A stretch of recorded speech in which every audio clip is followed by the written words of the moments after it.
Bienvenidos a todas y todos al curso autogestivo sobre el Protocolo de Estambul y la Defensa Pública Federal. Les saludamos desde la Escuela Federal de Formación Judicial. Soy Matthew McAvoy, integrante de Omega Research Foundation. En este momento expondremos el tema Los principios sobre el uso de la fuerza. Voy a empezar explorando la relación entre el uso de la fuerza y la tortura. Esto en aras de mostrar por qué es importante para usted conocer los estándares sobre el uso de la fuerza. Después hablaré de 5 principios sobre el uso de la fuerza, compartiendo algunos ejemplos de cómo pueden aplicarse en la práctica. Bien, existen diferentes tipos de tortura y otros tratos crueles, inhumanos o degradantes. Muchas veces, por ejemplo, no hace falta tener contacto físico con una persona para causarle un alto grado de sufrimiento, por ejemplo, mediante amenazas. Además, el empleo de la fuerza física también puede jugar un papel central en los actos de tortura u otros malos tratos. Y vamos a enfocarnos en esta segunda categoría hoy, el uso de la fuerza física. Al hablar de este tema, pienso que es importante recordar que los agentes de seguridad pública desempeñan un papel crucial, a veces en circunstancias difíciles y a veces deben recurrir al uso de la fuerza. Pero es igualmente importante recordar que este poder no es ilimitado y que debe existir una supervisión robusta y una mirada crítica ante cualquier uso de la fuerza.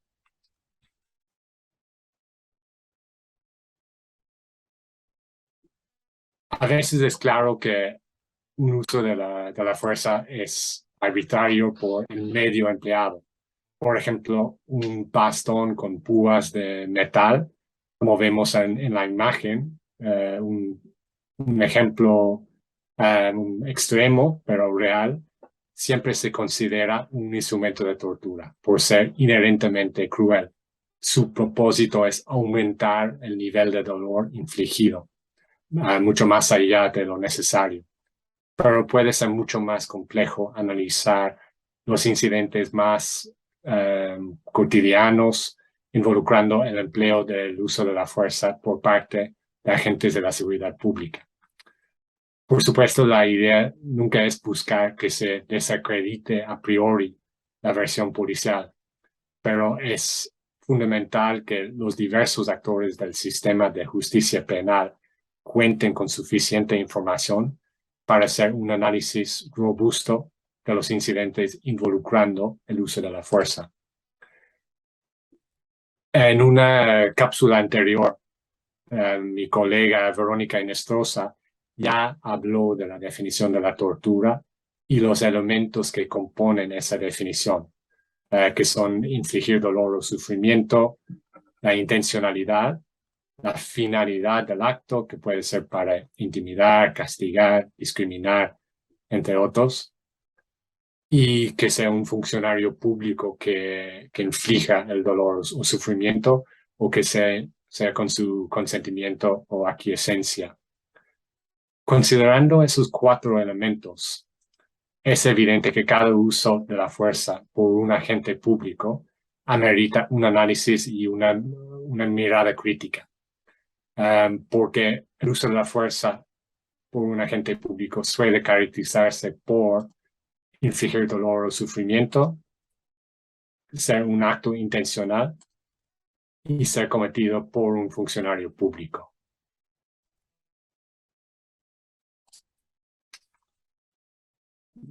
Por otro lado,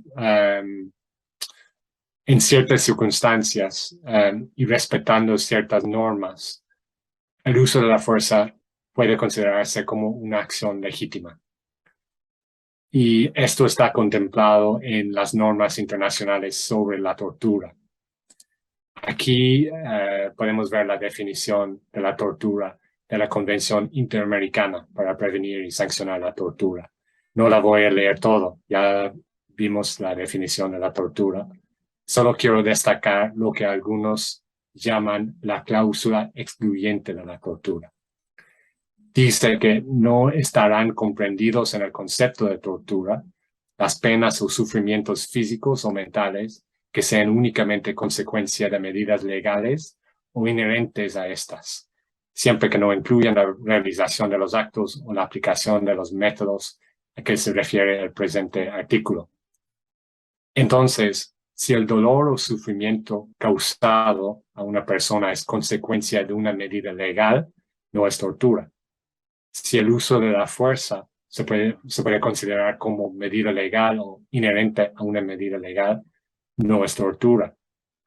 Por otro lado, si el uso de la fuerza no es inherente a una medida legal, por ejemplo, si se utiliza un medio más dañino que lo necesario en las circunstancias, habría que considerar si ese acto constituye tortura, y en caso que no, si constituye un trato cruel, inhumano o degradante.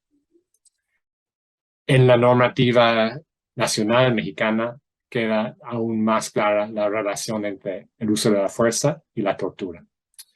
El artículo 19 de la Ley General para prevenir, investigar y sancionar la tortura y otros malos tratos dice: no se considerará tortura los dolores o sufrimientos físicos o psicológicos que sean únicamente consecuencia de medidas legales impuestas por autoridad competente o las inherentes o incidentales a estas, o de las derivadas del uso legítimo de la fuerza, de conformidad con lo previsto en la legislación nacional e internacional aplicable.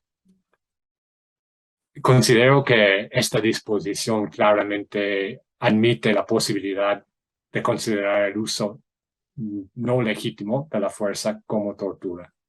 O, considerando la norma en su conjunto también como otros malos tratos. Y otro punto que amerita destaque aquí es que debe utilizarse la legislación tanto nacional como internacional para determinar si un uso de la fuerza es legítimo o no.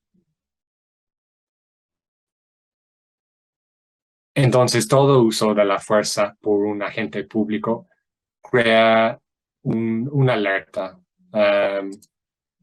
Esto es considerando que puede caracterizarse como uso legítimo de la fuerza por un lado o uso ilegítimo de la fuerza por el otro lado. Si es uso ilegítimo de la fuerza, puede ser tortura, puede ser trato cruel, inhumano o degradante, o bien ejecución extrajudicial, sumaria o arbitraria, que no es el tema de esta cápsula. Pero el punto es que cada incidente amerita un análisis y una mirada profunda. Pero, ¿cómo identificamos la legitimidad o no de un uso de la fuerza? ¿Cuáles son estos estándares internacionales en la materia mencionados en la legislación mexicana? Aquí tenemos algunos de los instrumentos de la ONU que establecen estándares sobre el uso de la fuerza en diferentes contextos. Hay otros, pero aquí incluí primero el Código de Conducta para los funcionarios responsables por la aplicación de la ley de 1979. Y otro instrumento muy citado son los principios básicos de la ONU sobre el empleo de la fuerza y de armas de fuego por los funcionarios encargados de hacer cumplir la ley. Esos dos instrumentos son de aplicación general, se aplican al uso de la fuerza en todos los contextos y son muy citados, muy conocidos y tienen muchos años. El tercer instrumento aquí son las reglas Bangkok, también de la ONU, sobre el tratamiento de las reclusas y medidas no privativas de libertad para las mujeres. Entonces, es un instrumento sobre una población específica en un contexto específico. El cuarto son las reglas Nelson Mandela,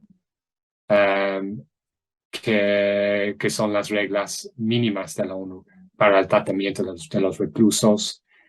Las reglas Bangkok y las reglas Mandela contienen muchos estándares sobre varios temas, entre ellos el uso de la fuerza. Y el último instrumento que incluí aquí y el más reciente son las orientaciones de la ONU en materia de derechos humanos sobre el empleo de armas menos letales en el mantenimiento del orden del año pasado, o del 2021. No vamos a explorar estos instrumentos hoy, pero le recomiendo a usted que los lea si aún no está familiarizado con ellos. Estos instrumentos no son vinculantes en el sentido de que no han sido ratificados por el Estado. Sin embargo, son el resultado de largos procesos de construcción por especialistas y por estados, y sus estándares se derivan de otras fuentes de derechos humanos que sí son vinculantes. Se derivan de derechos fundamentales como el derecho a la vida y la absoluta prohibición de la tortura y los otros malos tratos. Por lo mismo, estos instrumentos que vemos aquí son citados con mucha frecuencia en los reglamentos internos de la policía en muchos países, en la legislación doméstica de muchos países sobre el uso de la fuerza, y además son muy citados por los tribunales, tanto nacionales como internacionales. Los principios sobre el uso de la fuerza se originan en estos instrumentos, sobre todo los primeros dos, el código de conducta y los principios básicos. Y el más reciente instrumento que cito aquí, las orientaciones sobre el empleo de armas menos letales, hace algo muy útil, hace una síntesis nombrando 5 principios con texto explicando el contenido de cada uno. Es la primera vez que se incluye una lista de principios sobre el uso de la fuerza con tal claridad. Y los 5 principios incluidos en las orientaciones de la ONU sobre el empleo de armas menos letales son estos. Legalidad, precaución, necesidad, proporcionalidad y la no discriminación. Posiblemente usted ya ha visto algunos de estos principios. Son muy citados. Algo que he visto en mi tiempo con Omega Research Foundation es que son muy citados, pero a veces poco entendidos. Son principios con mucho contenido. Sirven como herramientas para orientar el actuar de las agencias de seguridad pública y también para analizar cualquier incidente involucrando el uso de la fuerza por un agente de la ley. Ahora veamos cada principio por separado. El primero es la legalidad. Y para que un uso de la fuerza física sea legítimo, debe respetar el principio de la legalidad. Y esto quiere decir, primero, que el uso de la fuerza debe tener un objetivo legítimo, conforme tanto a la ley nacional como los estándares internacionales. También exige que el uso de la fuerza nunca tenga un carácter punitivo. El segundo punto aquí dice agentes autorizados. El funcionario que utiliza la fuerza debe tener el mandato legal para utilizar la fuerza. Algunos funcionarios públicos, dependiendo de la agencia donde trabajan, posiblemente no tienen ese mandato.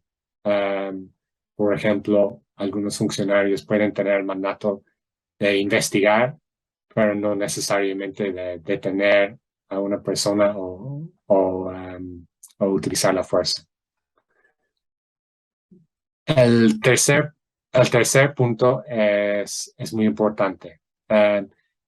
Y es algo que ha sido enfatizado por algunos de los sistemas regionales de derechos humanos. Es muy importante, primero, que las armas o equipo utilizado sea autorizado y que existan normas específicas sobre las condiciones de su empleo. Con esas reglas claras, con esas normas específicas, se reduce el margen de discrecionalidad para evitar abusos. Lo que la Corte Europea de Derechos Humanos ha dicho en este sentido es que la falta de normas claras puede incurrir la responsabilidad del Estado, puede ser una violación de la prohibición de la tortura y otros malos tratos, y además crea confusión entre los agentes, no saben cuál sería un uso legal o legítimo de un determinado instrumento de la fuerza, y también crea confusión para el público en general. Y en este sentido es importante también que las normas creadas tengan una amplia difusión, respetando así el principio de la previsibilidad de la aplicación de la ley. El segundo principio que quiero mencionar es la precaución. Opino que a veces no se presta la atención adecuada a este principio de la precaución, pero pienso que es muy importante. Y tiene mucho que ver con la planeación y control de los operativos de las agencias de seguridad pública. Estos operativos deben planearse y llevarse a cabo, tomando todas las precauciones necesarias para evitar o al menos minimizar el riesgo de que el personal de la fuerza pública recurra a la fuerza y para reducir al mínimo la gravedad de los daños que se puedan causar. Esto implica, por supuesto, la responsabilidad de la cadena de mando. Y muchas veces en los sistemas de justicia penal, en muchos países, no se considera el papel de la cadena de mando, pero por supuesto es muy importante. Hay un caso del sistema europeo, el caso de McCann contra el Reino Unido, McCann, MCCAWN, que establece mucho del contenido de este principio. Pero no solo se trata de la planeación y control de un operativo, también tiene que ver con la capacitación. La capacitación de agentes de seguridad pública debe incluir material sobre técnicas de negociación y de lo que llamamos en inglés de-escalation, la distensión, técnicas para reducir la tensión en una situación de crisis. La precaución también exige que deba ser posible retrasar la interacción con el público cuando sea necesario. Si así resulta menos probable la necesidad de utilizar la fuerza. Esto, por supuesto, si el retraso no suponga ningún peligro para la persona que representa la amenaza o para los demás. Y la precaución también requiere que el Estado provea equipos de protección a sus agentes de seguridad pública. Si un policía está en el contexto de una manifestación pública, si cuenta con ropa de protección, esto puede reducir el riesgo de que ese agente sufra daños y así puede reducir su necesidad de recurrir a la fuerza. Y el último punto es que es el deber de los agentes de la seguridad pública tener cuidado hacia grupos vulnerables utilizando la fuerza. Por ejemplo, mujeres embarazadas o personas mayores.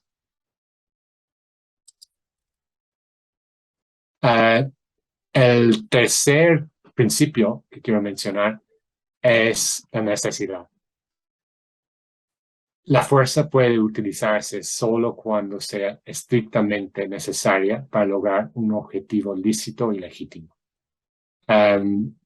Se refiere muchas veces a la última ratio. Debe ser la última opción.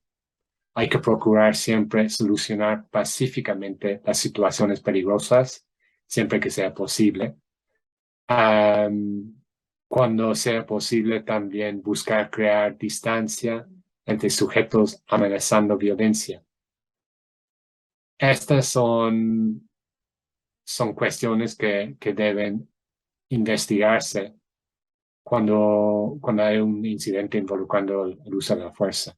Es importante considerar los diferentes momentos del incidente y la actuación del agente o de los agentes en cada momento. Antes de llegar a utilizar la fuerza, era posible crear distancia, era posible retirarse temporariamente y lograr el objetivo posteriormente. Hay que hacer estas preguntas.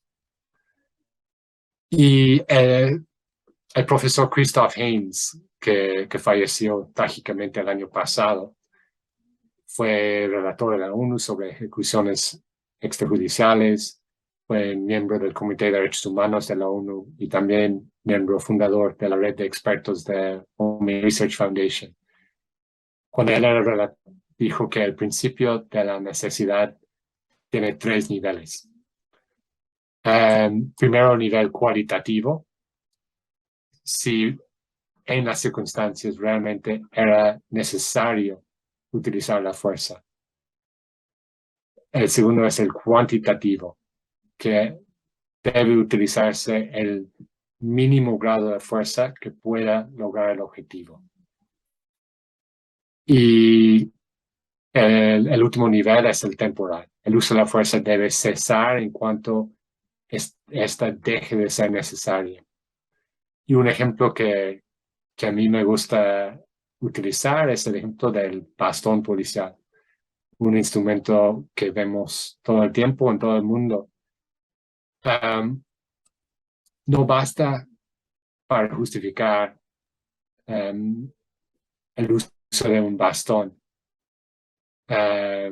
explicando la amenaza que existía en un determinado momento, si se seguía utilizando el bastón para dar 2, 3, 4, 10, 15 golpes. Hay que justificar cada golpe. Y esto tiene que ver con el principio de la necesidad. Debe ser el grado mínimo de la fuerza necesario para lograr el objetivo, posiblemente un golpe para pacificar el sujeto, y el uso de fuerza debe cesar en cuanto ya no sea necesario. Otro principio muy relacionado con el anterior es la proporcionalidad. Este principio suele interpretarse como equivalencia en la respuesta a la amenaza, pero en realidad es más complejo que eso. La proporcionalidad establece un límite máximo en el grado de fuerza que puede utilizarse en una determinada situación.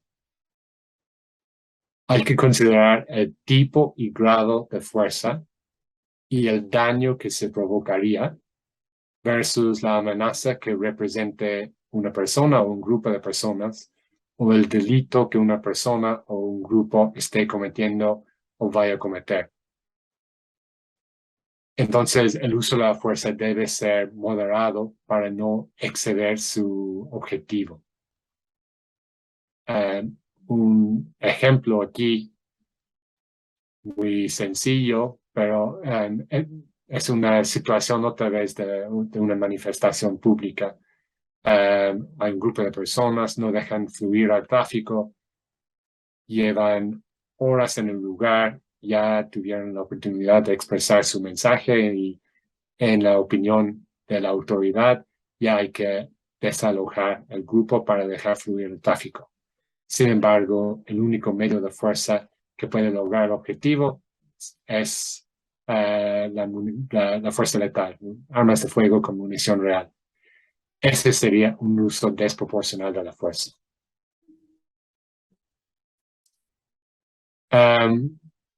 La proporcionalidad también exige que un agente cuente con una variedad de tipos de armas y munición. Si un agente de la fuerza pública solo cuenta con bastón y arma de fuego, va a ser limitado en sus posibilidades de responder de una manera diferenciada a las circunstancias. En Brasil hay una norma que requiere que un agente de la policía porte por lo menos 2 armas menos letales, justo para poder dar esa respuesta diferenciada.